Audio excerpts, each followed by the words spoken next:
DWIZ Facebook, YouTube at DWIZ News App. Huwag munang magplano, huwag munang sasabak, huwag munang papasok sa negosyo nang hindi napapanood ang show na Nego Show. Nagbabalita, naglilingkod sa lahat ng Pilipino. Aliw Broadcasting Corporation noon hanggang ngayon, 73 taon sa dagupan. 89.3 DWIZ. Nagbabalita ng tama, naglilingkod ng tama. Todo Balita, Lunes hanggang Sabado, dito sa DWIZ-FM 89.3 News Radio Dagupan.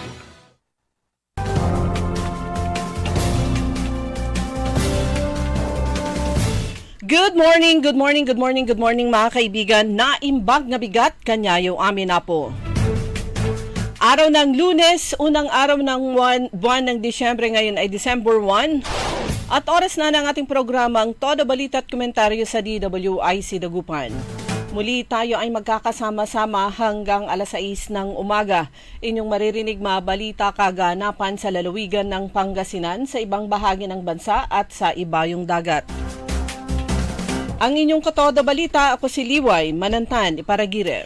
Ako naman si Susan Valdez Yadaw. At sa technical, kasama natin Kaaron Richard Olanday.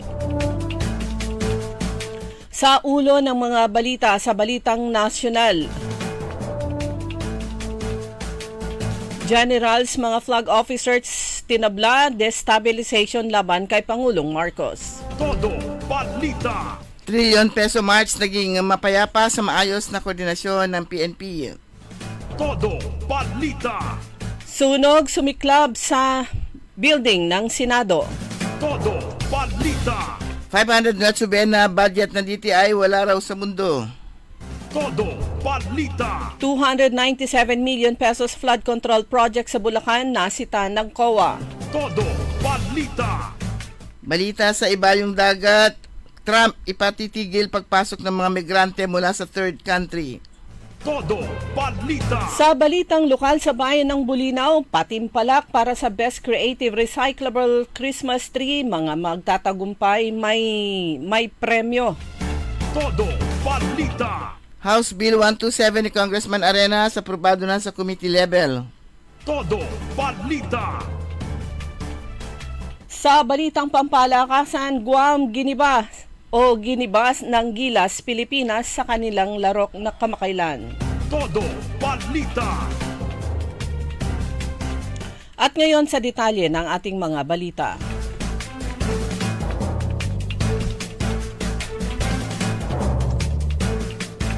Nagpalabas ng Manifesto of Unwavering Support ang Solidarity para sa Pangulo at Commander-in-Chief ang grupo ng mga retired at active officers ng Armed Forces of the Philippines, Philippine National Police, Philippine Coast Guard, Bureau of Jail and Management and Penology at Bureau of Fire Protection. Sa kanilang memo, kinundina ng Association of General and Flag Officers ang anilay political noise and agitations na nananawagan sa militar na kumalas ng suporta kay Pangulong Marcos. Iginiit ng nasabing samahan na ang prinsipyo ng civilian supremacy na nangingibabaw sa AFP at ang Article 16, Section 5 ng Saligang Batas na may mandato na ang mga militar ay hindi dapat makisawsaw sa politika. Ipinaabot din nila ang kanilang buong tiwala sa pamunuan ng Armed Forces of the Philippines. Pinatunayan ng Philippine National Police ang maayos na koordinasyon at tunay na kahandaan sa pagdaraos ng trilyon peso march mula Command Center hanggang kalsada. Kumilos ang PNP bilang isang solidong puwersa na alerto, organisado at makakatuwang. Sa loob ng Command Center, tutok ang mga opisyal sa real-time updates mula sa mga CCTV at ground units na nakakalat sa Metro Manila. Tahimik pero masinsina ng operasyon at mabilis ang pag-aayos ng deployment. Sa gitna ng operasyon, naglatag si Acting PNP Chief Police Lieutenant General Jose Melencio Nartates Jr.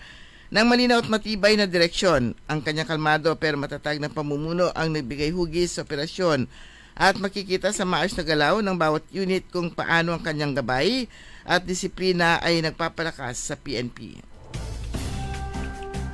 Sumiklab ang sunog sa isang kwarto ng Senado kahapon ng umaga.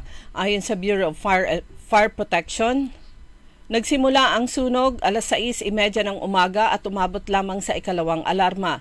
Dakong alas 7:43 ng umaga nang makontrol ang sunog at idineklara ang fire out alas 8:20 ng umaga. Hanggang kahapon ay iniimbestigahan pa rin kung ano ang pinagbulan ng nasabing sunog na nangyari sa Room 308 o ang Legislative Technical Affairs Bureau. Ayon sa isang gwardiya na nagbabantay sa Senate Building, wala silang narinig na fire alarm at nakita na lamang ang makapal na usok. Agad ding nagtungo sa Senado ang ilang kawani ng Senate Blue Ribbon Committee para i-check kung nabasa ang mga mahahalagang dokumento na nasa kanilang pag-iingat. Ang Blue Ribbon ang nag-iimbestiga sa mga maanumalyang flood control projects.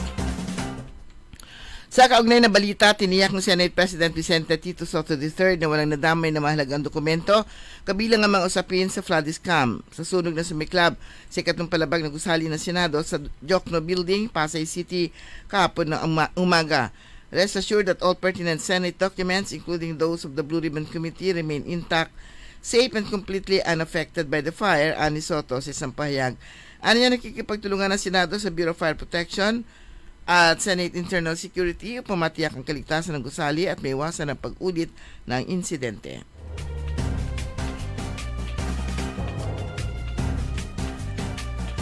Pinayuhan ng Department of Health ang publiko na maging maingat laban sa mga pangunahing sanhi ng karamdaman at pagkasugat ngayong holiday seasons. Kabilang na ang sakit sa puso, aksidente sa kalsada at paputok. Sa ipinaalalahanan ni Health Secretary Teodoro Herbosa ang publiko na panatilihin ang pagkakaroon ng healthy lifestyle upang makaiwas sa sakit sa puso. Babala niya kalimitan ng tumataas ang mga naitatalang kaso ng sakit sa puso sa ganitong panahon at kaliwat kanan ang mga kainan at mga handaan. Kung nakainom naman, anya, hindi na dapat pang magmaneho ang motorista upang makaiwas sa aksidente. Dapat din anyang tiyaking naka-seatbelt ang mga ito kung magmamaneho. Samantala, tinawag na out of this world ng Trade Union Congress of the Philippines o ng Trade Union Congress of the Philippines ang pag-iit ng Department of Trade and Industry na kasyang 500 para sa Noche Buena. Sinabi ng House Deputy Speaker at TUCP Representative Raymond Democrito Mendoza na mahirap kumbinsihin ng mga Pilipino na paliitin ang kanilang budget para sa Noche Buena sa gitna ng mga kilos protesta kaugnay ng korupsyon at goals at sabi standard na flood control project habang hindi na ipapasama pero kalagay ng 200 dagdag sa rawang minimum wage. It is out of this world, out of touch, and completely out of tune with the harsh reality our people live every day, sabi ni Mendoza. Itinutulak ni Mendoza ang pagpasa ng panukala sa Kongreso na magtataas ng 200 sa minimum na arawang sahod sa mga manggagawa na nasa pribadong sektor.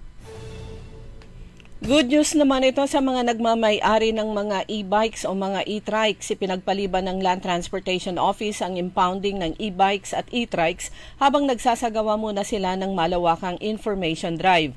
Ayon kay Assistant Secretary Marcos Lacanilao ng LTO, bibigyan muna ng sapat na panahon ang publiko upang paunawaan ang umiiral na regulasyon. Ito ay tugon na rin ng LTO sa panawagan na Pangulong Marcos na bigyan muna ng pagkakataon ang mga nagmamay-ari ng mga e-bikes.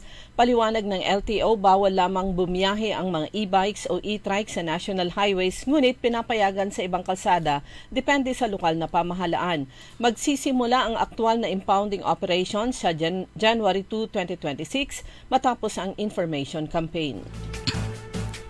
Samantala, nakapagtala ang Department of Health ng 5,000 bagong kaso ng Human Immunodeficiency Virus o HIV mula July hanggang Setyembre ngayong taon. Ayon kay Health Secretary Teodoro Berbosa, 30% ng mga bagong pasyente ay minor de edad. Nauna rito nanawagan ang ahensya ng pagdideklara ng National Public Health Emergency dahil sa 500% pagtaas ng HIV infection sa hanay ng mga kabataan. Ito matapos na umabot sa 148,831 ang kabuang kaso ng HIV sa bansa. Hanggang Hunyo ng taong ito na aniya ay posible pang tumaas sa 400,000 kung magpapatuloy ang trend. Naghain naman ang Commission on Audit ng 4 na fraud audit report sa Independent Commission for Infrastructure o ICI kaugnay ng mahigit 297 million pesos na flood control project sa Bulacan. Kabilang sa sinilip ng COA ang mismatch sites, ghost projects at questionable accomplishment sa mga proyekto ng DPWH Bulacan 1st District Engineering Office na ini-award sa Wawaw Builders, gayon din sa isang joint venture ng Wawaw at saka ng SYMS Construction and Trading. Batay sa isinagawang technical inspection review ng satellite imagery at fraud audit procedures, nadiskubre ang kawalan ng aktwal na istruktura sa mga aprobadong lugar kahit inideklarang tapos na ang mga proyekto. Ilan ang paglilipat ng proyekto sa ibang lokasyon nang walang dokumentasyon habang sa aprobadong site naman ay natuklasang may dati ng structure. Nagbanta umano si Senator Francis Chis Escudero na bibitinin ang pagpasa ng 2025 national budget upang makuha ang 200 bilyong insertion ng Senado. Ito ayon sa confidential letter na pinadala umano ni dating ako Bicol Party List Representative Elizalde Co kay Pangulong Ferdinand Marcos Jr. noong Pebrero 2025 kung saan idinitalye nito ang nangyari sa pagbalangkas sa 2025 national budget noong December 2024. Ipinost ni Co ang sulat sa Facebook. Si Escudero ang Senate President noon. For the 2025 budget, none of our Senate counterparts adhered to Your Excellency's campaign promise of food and health legacy and other basic concerns. Since SP Cheese wanted the 200 billion allocation for the Senate, further cuts were made but only reached 150 billion or 145 for DPWH and 5 billion for ACAP. The 150 billion was allocated in program funds while the balance of 50 billion was placed in unprogrammed funds, sabi pa ni Co. Sinabi pa ni Co na iginit ni Escudero na lagyan ng Senado ng 150 billion sa program funds, kung saan 145 billion na nasa DPWH at 50 billion sa ibang ahensya.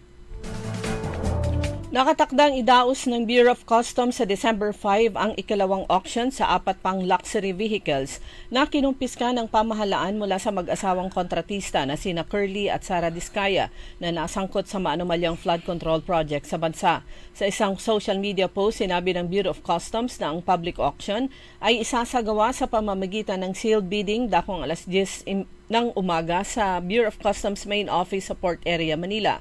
Kabilang sa mga isusubasta ay ang 2022 Toyota Tundra, 2023 Toyota Segia, 2023 Rolls-Royce Cullinan at 2022 Bentley Bentayga.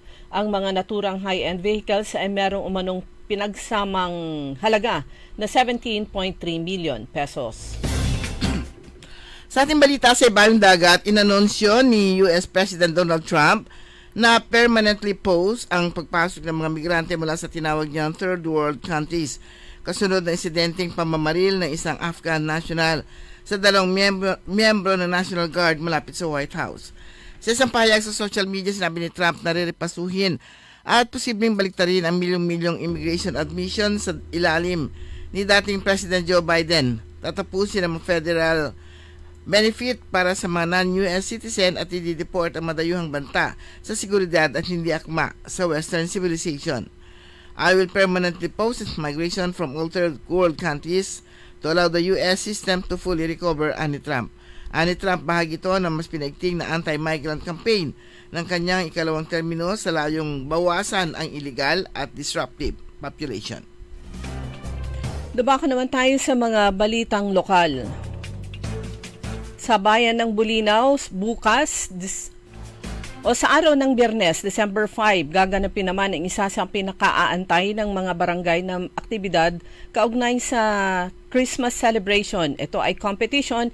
Ito ay tinawag na Bulinaw Best Creative Recyclable Christmas Tree. Ito ay inter-barangay competition.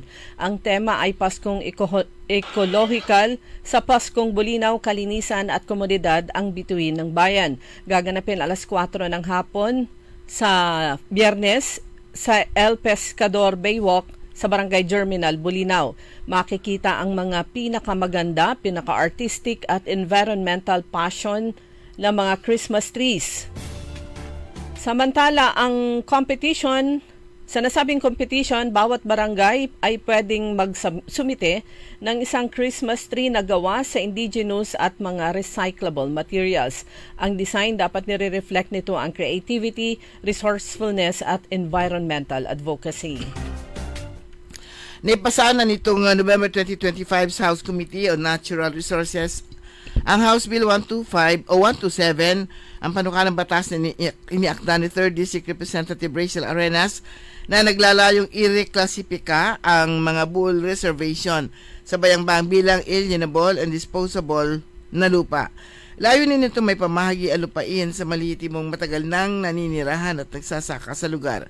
Itinuturing na Arenas na malagang tagumpay ang pag-aprobang ito sa committee, lalo't dekada ng umaasa ang mga residente na marisolba ang matagal ng isyong agraryo sa mga bull. Aniya ang pagsulong ng panukala ay bunga ng pagtutulungan ng Kongreso at lokal na pamahalaan ng Bayambang.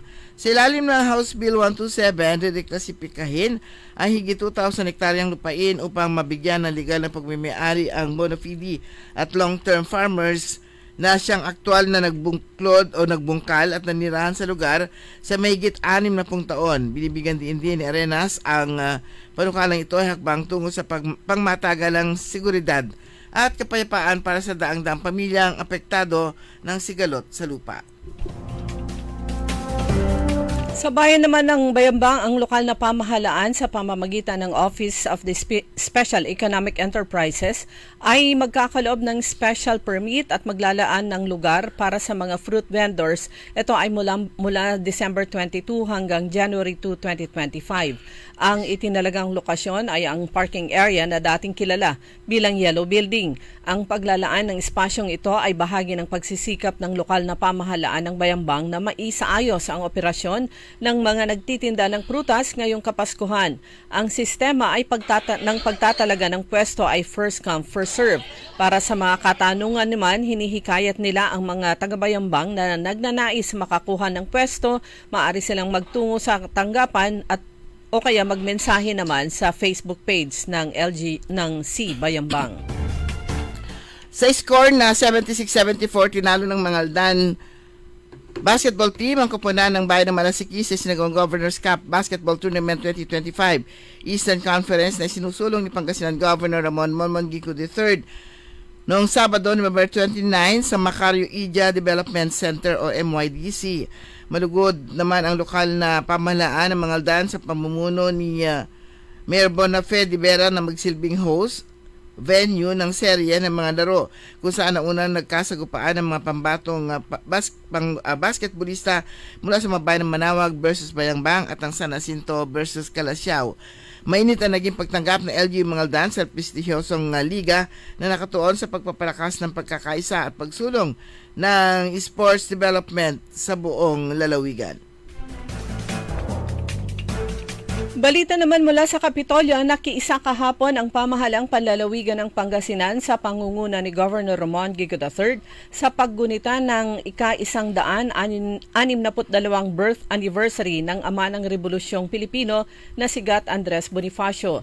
Ang paglalagay ng pambansang watawat sa iba't ibang opisina sa Kapitolyo ay nagsisilbing paalala ng kanyang tapang, paninindigan at wagas na pagmamahal sa bayan.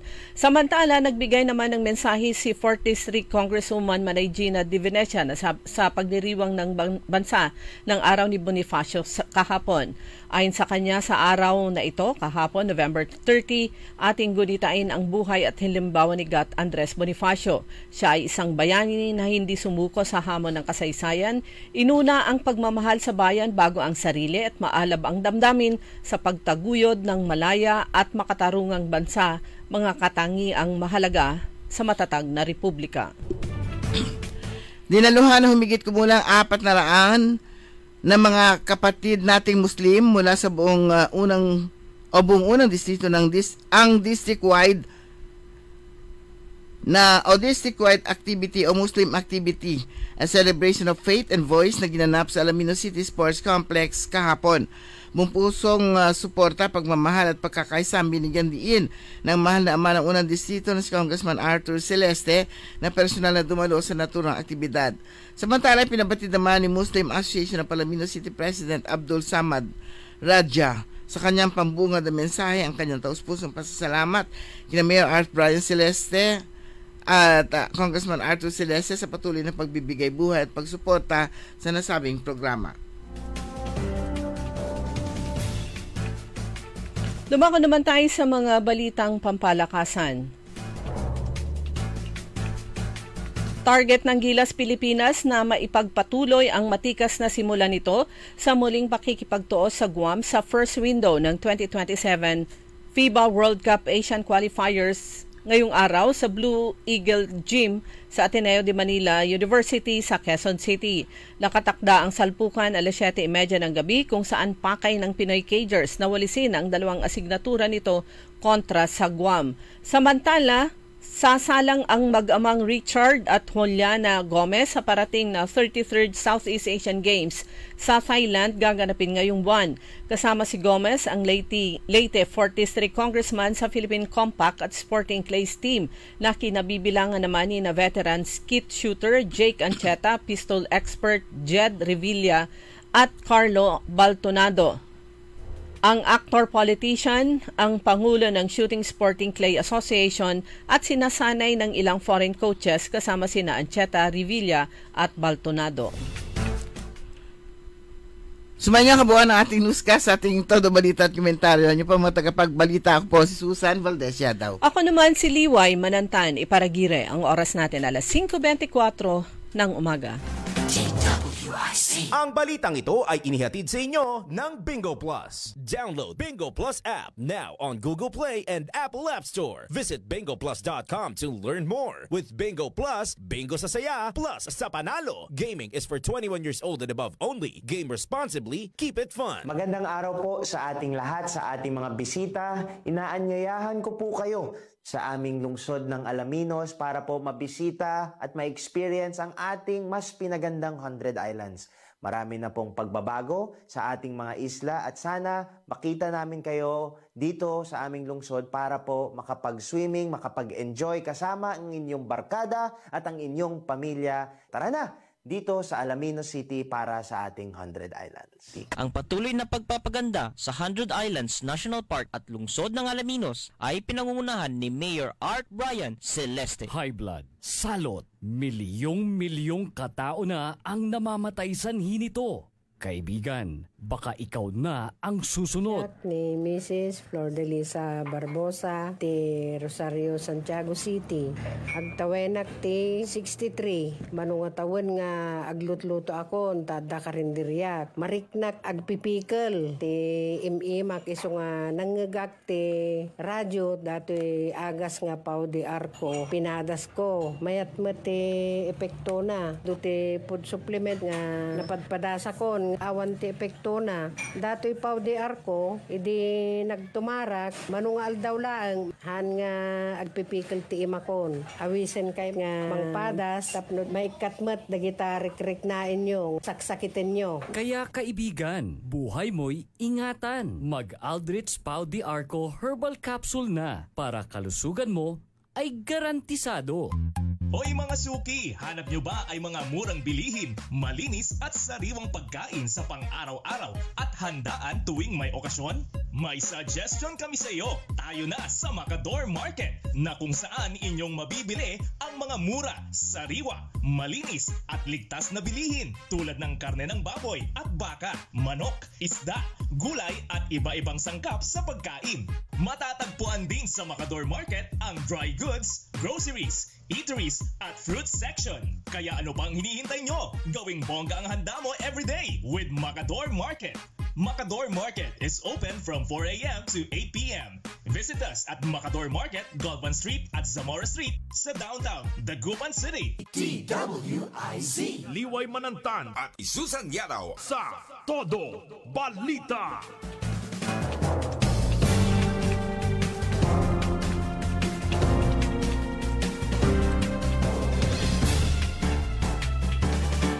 Oras na po natin mga kaibigan, alas 5:27 na po ng umaga sa pangalawang bahagi ng Todo Balita. Kasama nyo pa rin Liway Manantan, Iparagire. At Susan Valdez Yadaw. Ayan, good news, nakahinga ng maluwag ang mga nagmamay-ari ng mga e-bikes at mga e-trikes, lalo na yung mga, ito ay personal na gamit nila, papunta sa palengke o papunta sa kanilang mga opisina, papunta sa paaralan, dahil binigyan sila ng isa pang buwan. Ayan, so pansamantala. Pansamantala. Supposed to be ngayon yung start. Inanunsyo lang last week ng head ng LTO dun sa ginanap na committee hearing sa Senado. Agad-agad niyang sinabi, effective December 1, kwanto. Ang nito, ang apektado yung mga nagbebenta. Oo. Siyempre, ang gapi pa usaran na lang, ang alag mula na usadik yun. Pang na lang yung pang forma. Yung mga pampasada nila ay mga e-bikes, tapos nasa interior naman sila, okay lang po yun. Lalo na kahit pagdating ng January na i-implement ng todo ng LTO, walang problema sa inyo kasi ang pasada nyo lang naman doon sa loob. Ayan, interior, sa Barangay Road. Kung may customer kayo, come that time, January, na gustong magpahatid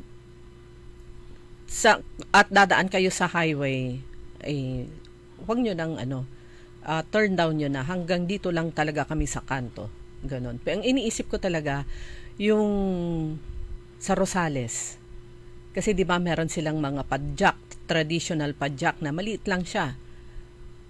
Naapektuhan sila kasi meron na silang mga e-bikes, e-trikes, may franchise sila sa local government unit. Nasa highway talaga yung kanilang pasada. At marami-rami, iba't ibang klase. Meron yung kayan, merong 4-seater, mahaba ng konti, merong pwede 3.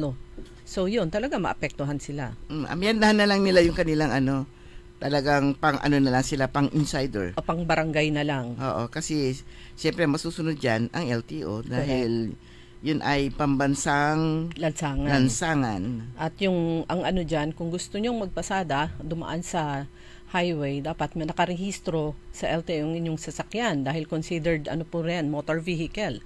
Pangalawa, dapat may driver's license yung driver. So, marami yung bumili ng pang-personal na gamit. Maraming maapektuhan. Marami ako nakikitang mga guro na yun yung kanilang service papasok sa school. Meron yung mga bata na yun yung kanilang service. Isang problema kasi dyan, yung makakapagmaneho na nasa lansangan yung mga minor. Maraming ganun sila yung driver ng e-bike. So, unang hampas ito ng LTO pero sana mas paigtingin pa nila yung paghihigpit nga sa mga lansangan, yung mga tricycle, mga motorsiklo, na nasa gitna ng highway. Meron akong mga nakitang reaksyon. Di wow. Ang penalty lang pala kung sakasakali sa mga e-bike at e-trikes ay 2,500. Samantalang sa mga tricycle ay 12,000. Discrimination kan dalalamot. Maliit lang. Maliit lang. Pero yun po, yun ang nagkaroon kasi ng reaksyon at sa Facebook din ni President Bongbong, agad naman siyang nagbigay ng direktiba na i-move muna yon. Kasi agad-agad naman kasi, unang-una. So, good news po yan. At least maganda yung December pa rin nyo. So, mga kaibigan, ngayon po ay araw ng Lunes. Pag Lunes, syempre sa mga nasa gobyerno, yan po ay Monday Flag Raising Program, Monday Flag Raising Ceremony. Punta po kayo sa inyong dapat kayong umattend. Sa bayan ng Kalasyaw na yung unang-una, inihayag na noon ni Mayor Patrick Agustin Karamat na pinagbigyan niya yung mga parents, sabi niya, kasi nakarating sa akin at nakikita ko rin na marami sa mga magulang na mga empleyado, lalo na siyempre pag Monday Flag Raising dapat andun yung mga government employees, sila ay naghahadid pa ng kanilang mga anak, so nalilate sila o kaya hindi nakaka-attend sa Monday Flag Raising. So yung 7:30 na programa ay in-adjust nila sa 8:00 ng umaga. Ang sabi niya, wala nang rason para kayo ay malate. Pero required po ang mga government employees na umattend sa mga Monday Flag Raising. Ayan, pag sa Kapitolyo, syempre ginaganap po yan sa Capitol Plaza. Meron yung mga government agencies na iilan lang naman yung kanilang mga empleyado, so meron din silang sariling flag ceremony program, simpleng programa sa loob ng kanilang opisina. At dahil Lunes, regular session ng Sangguniang Palalawigan, presiding officer si Vice Governor Mark D. Guzman Lambino. Ganon din, halos majority po ng mga sangguniang bayan at saka sangguniang panlungsod dito sa lalawigan ng Pangasinan. Lunes din yung kanilang regular session, either umaga o kaya hapon. Pero karamihan ay umaga. Dahil after lunch, hapon naman sa sangguniang palalawigan, yan naman yung mga committee hearing. So yung mga sangguniang bayan o kaya panglungsod na meron silang mga ipinasa na mga ordinansa na kailangan ratipikahan ng sangguniang palalawigan, ayan, a-attend sila. Pag naka-schedule na sa committee sa sangguniang palalawigan, hapon, andun po sila. So karamihan ng ipinapa-aproba, pinaparatify sa sangguniang palalawigan ay mga supplemental budgets. Yung iba naman ay naipasa na nila yung kanilang 2026 budget. Yung iba naman ay for approval ng sangguniang panlalawigan. At syempre kaliwat kanan yung mga proyekto ay mga programa kasama na dyan. Nakita po natin sa Facebook. Syempre ang PCL, Philippine Councilors League, Pangasinan Chapter, nagkaroon sila ng activity. Tingnan po natin kung yun ba ay early Christmas party o di naman kaya ay meron pa silang mga award. Hanapin nga natin dito. Wala. Iba itong nabuksan kong Facebook ni board member Martin Raul Season II. Siya po ang presidente ng Sangguniang Panlalawigan, Philippine Councilors League, Pangasinan Chapter. Nakakita ko dito yung kanyang mga Facebook live o kaya yung mga videos. Sa bagay, noong mayor pa lang, itong si board member Martin Raul Season II, ay mahilig na talaga siyang mag-update sa kanyang mga kababayan sa Orbistondo sa pamamagitan ng Facebook Live. At napakarami na pong mga local chief executives o mga mayors na in-embrace itong social media sa paghahatid ng mga update sa kanilang mga bayan. Pero yung hinahanap kong update ay wala, hindi ko makita. Baka meron silang ibang Facebook o kaya official Facebook page ng PCL Pangasinan Chapter. Halos lahat na ng mga pailaw o kaya mga Christmas village ng mga LGUs na pailawan na. Sa Kapitolyo, yung Christmas lights po doon, ang ceremonial lighting ay sa December 12. Base naman sa schedule na inilabas po ng sangguniang puro ako sanggunian dahil nga Lunes regular session, inilabas po ng Kapitolyo. Pero palagi po yung paalala, hindi lang po ng mga local government units, kundi ganun din. Tayo rin po dito sa Todo Balita, dito sa DWIC, paalala po sa lahat na maging responsable sa lahat ng bagay kasama na dyan sa ating mga pinagkainan, mga basura. Kapag napunta po kayo dyan sa mga pailaw na yan, mga Christmas village, make sure na yung pinagkainan, kung ano man yung dala nyo, yung basura nyo, ay itapon nyo po sa tamang lagayan, hindi yung iniiwan na lang sa kung saan-saan. Huwag maging dugyot, panatilihing malinis at maganda yung lugar na inyong mga pinupuntahan. So yung pinakaunang theme park dito sa lalawigan ng Pangasinan, yung Blue Sky dyan sa Bayambang, ay binuksan na rin po. So hindi na kailangan pumunta sa Manila, sa Star City o pumunta sa SM Baguio para makasakay ng mga rides na mga kakaiba. Meron na po dyan sa bayan ng Bayambang. Maluwang po doon. Siyempre kailangan meron kayong service pag pupunta kayo doon. Handa kayo sa lakaran. Magdala rin ng payong saan man kayo pupunta dahil mayat maya bigla na lang umuulan. Tandaan po natin, ang buwan ng Disyembre ay hindi ibig sabihin na patapos na yung taon ay wala na pong mga ulan-ulan. Meron pa rin po, kagaya ng mga naranasan ng mga nakaraang taon, and 5 years ago, 10 years ago, pag December, talagang meron pa rin mga bagyo na pumapasok o yung mga manakanakang pag-ulan. Meron ako nakita, asan na ba yun, na may nakikita ang Pag-asa na namumuong bagyo sa labas ng Philippine Area of Responsibility. Pwede pa rin mabuo po yun, pero kagaya ng mga nakaraang taon, usually ang inuulan o kaya binabagyo pag ganyan po ay Visayas, Mindanao. Matatandaan nyo, meron po yung mga insidente na kung saan meron yung mga lumubog na barko yun, malalaki, mula sa Visayas sa kaya Mindanao. Along the way, ayan na nakasalubong nila yung malakas na bagyo. Kanya naman, naging sanhi ng pagkalubog ng nasabing mga barko. Ilan po yan? At hanggang sa ngayon, yung iba, may mga mayat maya may lumalabas pang mga balita na hindi pa nababayaran yung mga pamilya ng mga namatay sa nasabing lumubog na mga barko. Parang kahapon, pinakahuling activity naman sa bayan ng Bugalyon, ang kanilang kalutan at dalan. Ayan, napakasaya. Pinuntahan po natin kagabi po yun. Malapit lang naman. Kung huwag lang matraffic somewhere dito sa highway sa Binmalay, matintinuno sa biyahe, paunlaad ken, paunlaad Bugalyon. So isinara, maiksi lang naman yun ilang kanto lang naman yun, parang 3 kanto lang. Mula sa kanto na ito yung gilid ng munisipyo hanggang dun sa bandaroon.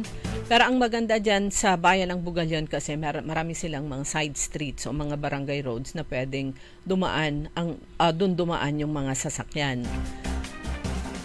Siyempre, pinangunahan yan ni Mayor Michael D. at mga miyembro ng Sangguniang Bayan at siyempre mga department heads, mga empleyado. At isa rin sa punong abala kagabi ay si Ma'am Michelle Ivy, ang First Lady ng Bayan ng Bugalyon. Ang saya-saya, ang galing ng banda dun sa lugar kung saan kami natapat na nakaupo. Ang galing, talagang yugyugan. At nilakad ko rin, kaya pa, kaya mula, from end to end nilakad ko, tinignan ko ay talagang, kung iba't ibang klase po yung kanilang niluluto o kaya inihaw, merong liempo, merong bangus na fresh yung buo, merong boneless, merong gulay, paggulay, andyan na yung talong, okra at iba pa, merong mga seafoods, may pusit, merong mga, ano po yung mga nakita ko, may talaba, at marami pang iba. Saya ng ating mga taga-Bugalyon kagabi. At sila ay nagpasalamat naman kay Mayor D doon sa nasabing napakasaya ng mga activities sa kanilang fiesta, patron fiesta. Plus meron silang itinurn over na 100,000 sa simbahang Katoliko para naman sa aalay po nila yon dahil pag fiesta nga naman, ito ay alay sa simbahan. Kanya naman meron yung mga bayan at mga lungsod na yung kanilang fiesta, sinabayan na rin, naglunsad sila ng festival. Kasi ang fiesta, patron saint, ito ay alay ito sa kanilang patron saint. Kaya sinabayan po nila ng festival para ito naman yung festivities, ito naman yung kung ano man yung mga kasayahan, mga activities na kung saan makakasali ang iba't ibang mga kababayan nila, lalo na yung mula taga-barangay. At kagabi ko din na-realize na okay na yung maliit na ihawan, hindi na kailangan yung napakahaba. Actually, dito sa lungsod ng Dagupan, sa Bangus Festival, Dagupan naman talaga ang nag-umpisa at nagpauso ng kalutan at dalan. Bahagi po yan ng Bangus Festival na inintroduce noon more than a decade ago ni the late Mayor Benjamin Lim. Ito ay para i-market nga, tulungan na lalong makilala ng mga kababayan po natin. And even abroad, marketing strategy po yan, yung paglulunsad ng nasabing Bangus Festival. At isa sa mga traditional na mga activities ay ang kalutan at dalan na kung saan meron yung merong ino-offer na pwedeng bumili ng grill, tapos merong package na kasama po dyan. Isda, pangsipit, yung uling, ano pa. Sa ibang mga bayan, meron din po sila niyan. Pero yung sa kasi, sabi ko realization, kasi okay na yung maliit na na ihawan. Para pagkatapos ng ihaw-ihaw, dahil binili naman nila yung grills nila, yung package, madali nilang maiuwi yung ihawan. Ano pa ba yung mga, syempre, December, fiesta po yan ng lungsod ng Dagupan. Pero wala pa po ako nakikitang schedule ng events. Pero meron na pong food strip dyan sa may Zamora Street at meron na po yung Baratillo. Taon-taon, the same people, the same na mga negosyante, andyan naman po sila sa may Galvan Street. Kaya kung pupunta kayo ng palengke, bababa kayo dito sa may downtown area. Hindi na papasok ang jeep sa Galvan Street dahil meron nga yung Baratillo dyan. Tapos yung sa Zamora, andyan naman yung food strip. Although pag daytime, I think pwede nang pumasok dyan ang mga bunuan ng mga jeepneys at saka yung tambak, salisay, at yung mga pribado. Sa bayan ng Calasiao, dahil nagkasabay ng lighting ng kanilang Christmas lights na pinangunahan naman ni Mayor Patrick Agustin Karamat, kasabay po nun ang pag-uumpisa ng kanilang Puto Festival. Yan naman yung industriya na kilalang kilala ang bayan ng Calasiao at yan po ay nagbibigay ng syempre income sa mga producers at yung mga merong stalls at syempre trabaho naman para sa ilan. So yan po, Puto Calasiao, Puto Festival sa bayan ng Calasiao. Sa lungsod ng Urdaneta, kasabay naman yung kanilang pagpapailaw ng kanilang, I think meron ako nakitang post na ng isang vlogger. Itong mga vlogger kasi umiikot-ikot sila eh. Siyempre para naman sa kanilang content. At habang patagal sila sa pagbablog, siyempre na-improve na nila. Mas high-tech na yung kanilang mga cellphones. Meron na silang mga drone dahil meron namang nabibiling affordable na mga drones. Kaya nakukuhanan nila yung from sa taas, drone shot, kumbaga, o drone video, yung itsura ng paligid ng isang park o kaya yung mga Christmas tree. At isa sa mga nakita kong mga comments, parang pinakamataas, yung Christmas tree dyan sa may Urdaneta City. Pero syempre, ang pinakakaiba ay ang bamboo Christmas tree ng bayan ng Bani. Yan naman po ay made of 150 pieces ng kawayan. At isa sa mga main industries naman at pinagkakakitaan ng mga taga-bayan ng Bani dyan sa First District ay itong kawayan. Kawayan producers po sila. Ibig sabihin, nagbebenta po sila ng buong kawayan. At meron silang mga byproducts kagaya ng bilao at iba pa. Balikan lang po natin ang lungsod ng Urdaneta. So, City Fiesta rin po nila. Fiesta rin po ongoing ng bayan ng Santa Barbara. Pero yun nga, balikan po natin mamaya etong patungkol sa fiesta naman ng Urdaneta. Oras na po natin 5:46 ng umaga. DWIC. That time check was brought to you by ACS Manufacturing Corporation, ISO certified world-class quality. ACS. Ladies and gentlemen, the new face of your favorite restobar in Dagupan City. The original party place in town. The Music Warehouse Club, Dagupan City. No need to go to Manila's top bars like Silo and BSK Club. Dagupan has it all. Fully air-conditioned with free entrance, free parking, and restrooms for all. Doors open at 7 p.m. Do well, live well, and dress really well. Find us at Paris Street, Barangay Pogo, Chico. Contact us at 075-522-2617. Reserve your tables now. Kaya sabay nating paghandaan ang kinabukasan. Sa Fortune Life, maaasahan mo na mata ko sa aking pangako.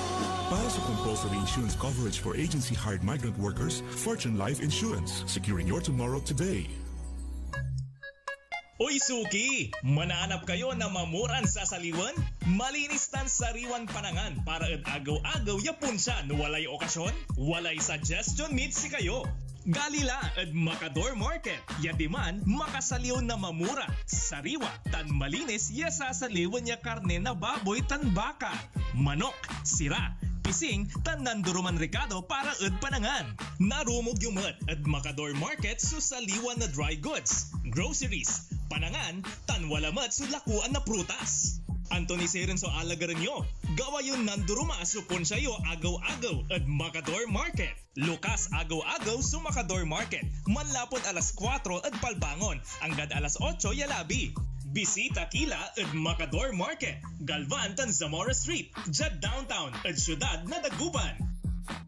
DWIZ Liway Manantan at Isusan Yadaw sa Todo Balita.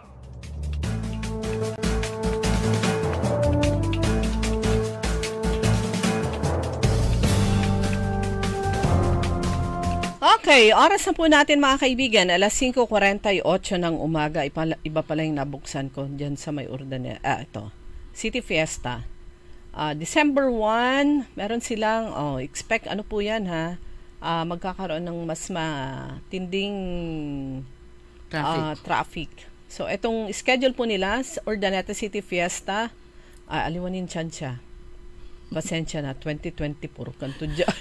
Pero balikan muna natin yung kaganapan kagabi. Ito yung last day na ng fiesta celebration ng Bugalyon at mahigit 300 grills ang inilatag sa lansangan para sa kanilang kalutan at dalan.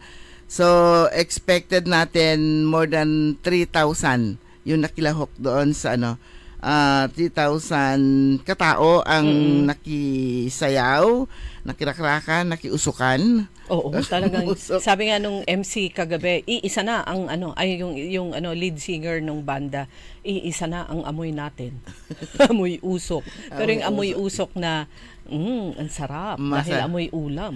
Iba't ibang yung kanila niluto, walay hotdog, merong bangos, merong pork belly, ay yung iba naman nagdala ng may barbecue, yung iba merong gulay. So depende kung merong add-on sila dun sa idinagdag na ibinigay. Ano yung package pala? Parang 3-5 yun. So merong 2 kilong liempo. Kaya pala pinuntahan ko nga from end to end. Common dun sa mga iniihaw nila ay syempre yung templadong liempo. 2 kilong liempo, tapos 2 kilong hotdog. Tapos, may bangus din. Yun, yung bangus na boneless bangus na.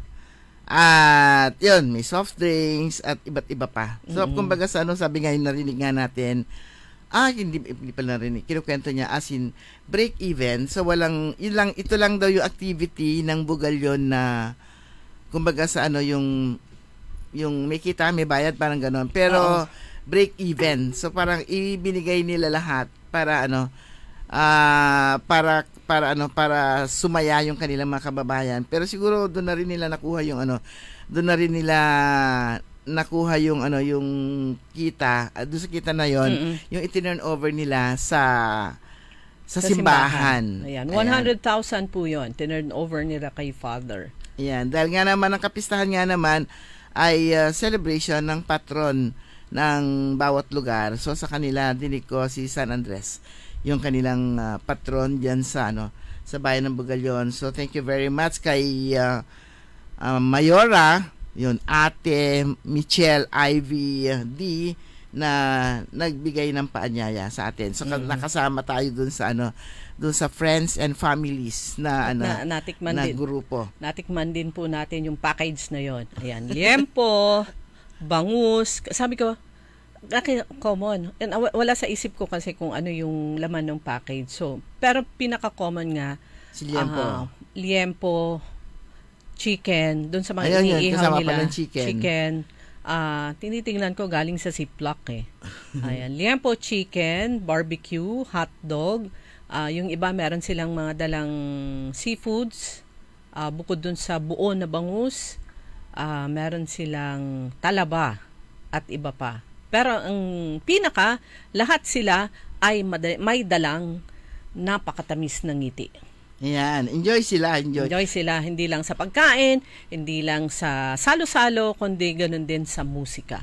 Ano naman pala to, yearly activity to ng dating administrasyon pa rin. So itinuloy-tuloy nila para na rin sa kanilang mga kababayan maging masaya yung kapistahan. So 1 week celebration yan, yun nga sabi nga ni Mayor D, si Mayor D na kwento nga ni Mayora D. naging successful lahat ng mga activities nila, yung straight 1 week na celebration. So kagabi yung pang finale. Ayan, culmination kagabi at syempre kahit tayo enjoy. Kaya lang malayo kasi yung uuwian kaya. Hindi, tsaka may naghahanap. Kaya agawi din. Ito naman may advisory dito ang Lingayen Tourism Office. Ayan, good morning kay Ma'am May Veray Rueda, ang tourism officer. Magkakaroon ng road closure and traffic rerouting mamaya ngayong December 1, Lunes. Makikita nyo rin po yan itong rerouting scheme nila sa Facebook page ng Municipal Information Office. Ito po yung official, Municipal Information Office Lingayen, Pangasinan. So dahil mamayang gabi, gaganapin yung kanilang pailaw, pasilaw at balay na Lingayen, and Christmas tree lighting ceremony gaganapin. Yung rerouting mag-uumpisa alas 10 ng umaga hanggang 12 midnight. So all vehicles and motorists attempting to pass through season. Bakit mayroon pang attempting? Di ba? Usual na dumadaan dito sa Season Street. Kayo po ay dumaan sa Avenida Rizal West, Bengson Street. Ito yung mga side streets din. Torres Bogalyon and Heroes Street proceeding to Jimenez Street. Ayan, may mapa po doon. Pero palagay ko kung madalas naman kayong dumadaan sa bayan ng bayan ng ng Lingayen, alam nyo na kung saan yung rerouting. Expect nyo lang ng heavy traffic. Pero yan naman po ay maaga naman yung paunawa mula naman sa lokal na pamahalaan. Sandali lang naman yan. It will take mga several hours lang yan. Tiis-tiis lang ng konti. Ayan, ngayong umaga din. Mamaya din yung lighting din naman ng Christmas Village naman ng La Union.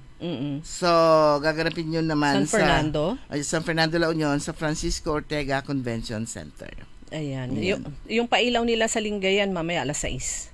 Pangungunahan niya ni Mayor Iday Castañeda.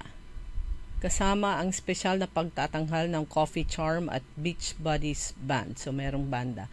Sama palagi yan, mga banda nagpapasaya. So, yan pa advisory po yan mula sa Lingayen. Yung banda kagabi, galing-galing. May sumingit na... Meron yung ang tawag dyan Hindi siya miyembro. Joiner. Naki-jam. Jam. Yan, naki-jam siya. Pag sa Mine, joiner. O kaya pag mga tour joiner. Pero ang galing niya Oo, anak ni Congressman Boying, kamukha niya. Sabi ko, tignan ko, lapitan ko. Ang galing niya. Ang galing-galing. Ayan, so... At saka iba yung yung kanyang music naman. Pang bata talaga. Pang yung edad nila. Pero ulitin ko lang mamayang gabi yan sa magkakaroon ng rerouting maaga dyan sa bayan ng Lingayen. Kaya iwasan nyo yung area na yon, so doon kayo dadaan sa may Matalava. Correct. Yes. Pag naman, di na sila dumadaan doon. Kung within Lingayen, ayan yung mga dapat nyong iwasan. At kung pagpauwi noon, mga nakaraan, parang kagabi, pagpauwi dumadaan kayo sa poblasyon ng Lingayen, yun, magtalaban na lang muna kayo. Kasi meron po silang pailaw mamayang gabi. Fiesta rin, happy fiesta rin, ulitin ko, dyan sa bayan ng Santa Barbara. At sa Kalasyaw din, di ba? Kalasyaw ay yung kanilang Puto Festival. Ang fiesta naman nila, ilang araw lang yun pagkatapos ng Bangus Festival ng Dagupan, sila naman, fiesta nila first week ng Mayo. So, happy Kalutan at Dalan. Ang bayan ng Urbistondo, alam ko parang fiesta rin nila. Meron silang major event din ng December sa third week ng December. Okay. So, meron na lamang po tayong 3 minuto bago mag alas 6 ng umaga Ayan, bati-bati muna. Good morning kay, syempre hindi ko makakalimutan, at Chicora Aquino at Kuya Marjan sa Barangay Tubang at ang kanilang mga kapitbahay. At syempre si Ka-Aaron Graciel Damatro at saka si Nanay Dading, dyan din po sa bayan ng, sa lungsod ng Dagupan, Barangay Tubang. Ganun eh. Barangay Tubang. Ayan, hanap ko sandali ha, bubuksan ko itong sa ating Facebook para naman sa inyong mapagbati. Good morning sa mga suki natin dito sa Todo Balita. Good morning kay... Wait lang ha, patayin ko yung sound. Ayan, Augusto Ventinilla, engineer, good morning po. At ganun din kay Ma'am Linda Ventinilla, good morning. At saka kay James, yung kanilang gwapo nga po, good morning po. Engineer Augusto Ventinilla, kay John Winks, Sir Roberto Nimer, kumusta po ang cruise? Kay Doc Johnny Galban at saka kay Susain Dumantay, good morning. Good morning. Ayan, kailan tayo magjo-joyride ulit sa iyong special na sasakyan kay Ka-Aaron Susain? Kay Ernest, advice natin sa mga